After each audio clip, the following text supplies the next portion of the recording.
Hey guys, this is Editors Depot and you're watching another intro template tutorial. Feel free to pause this video at whatever moment you wish if we're going a little too fast for you. And if you have any questions, leave them down below in the comment section. We always reply to every single comment, and if we're away for a minute, just go ahead and comment down below and there's very friendly people that will help you, guaranteed. It's important to remember that this is a pre-made tutorial that we've carefully selected and approved because we noticed that it works the exact same way. If you have any questions, comments, or it's just not working for you, just leave a comment down below and we'll get back to you, guaranteed. Now this tutorial requires both Adobe After Effects and Cinema 4D. You will absolutely require them. If you do not have them, go ahead and visit EditorsDepot.com. We can do any template customization at very affordable prices. Just feel free to select the template you wish and check out with it and detail everything you want on the template. Now that that's out of the way, all you're going to want to do is open up the Cinema 4D file. So here it is, and we already have it open, so we're going to go ahead and bring it up. And as you can tell, everything is ready to go. All you have to do is replace the text, render, and you're done. Except one little thing, there's sometimes problems that come up with the templates, and I'm going to go ahead and cover them here. Sometimes the audio will be included, and you don't have to worry a bit about that. As you can tell on this template, the audio is included.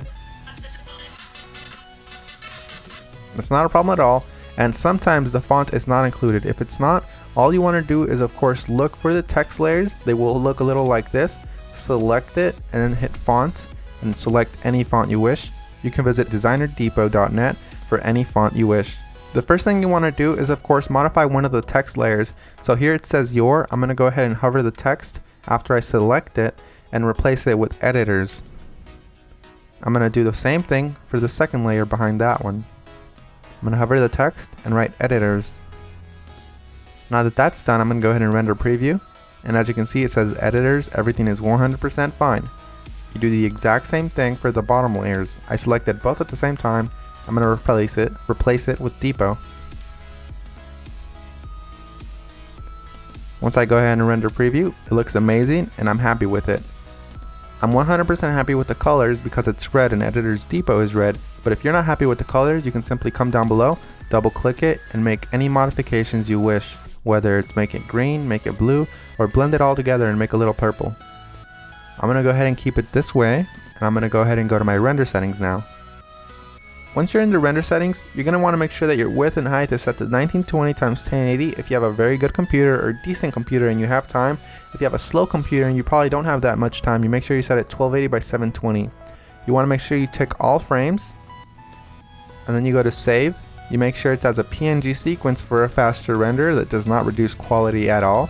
And you want to make sure you select file here. Make sure you make a folder for this one render sequence that's alone and empty. Mine is template render, and I'm going to name my every single sequence render. You close that and you begin the render. While it finishes rendering, I'm going to go ahead and open up my Adobe After Effects file and go ahead and get started with that for you guys. As you can see, that says that there's two files missing, so I'm going to go ahead and find them for my computer. So I'm going to wait for it to load, and as you can see, it says here that the audio is missing.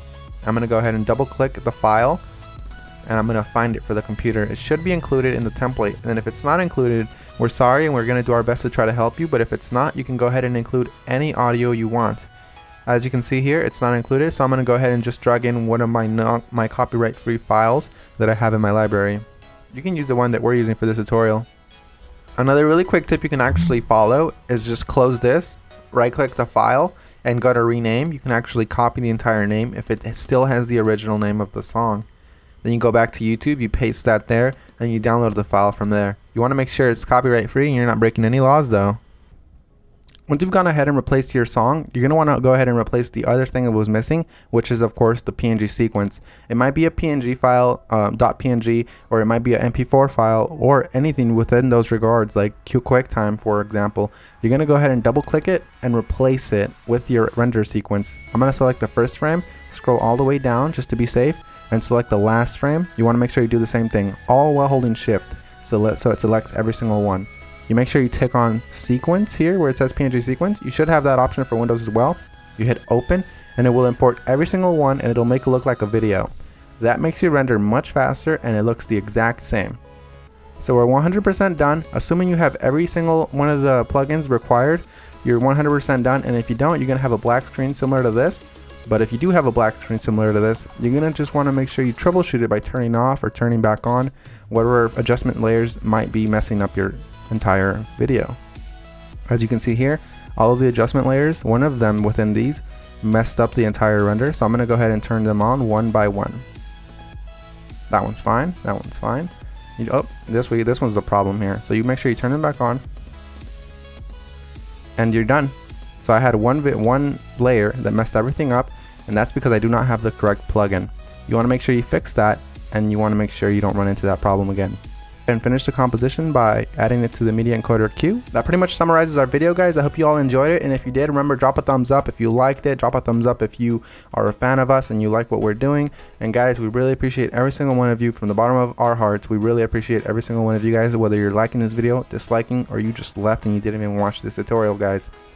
Hope you all have an amazing day, and as always, this is Maurice. Visit EditorsDepot.com for any customization of templates, and have an amazing day. Take care, guys.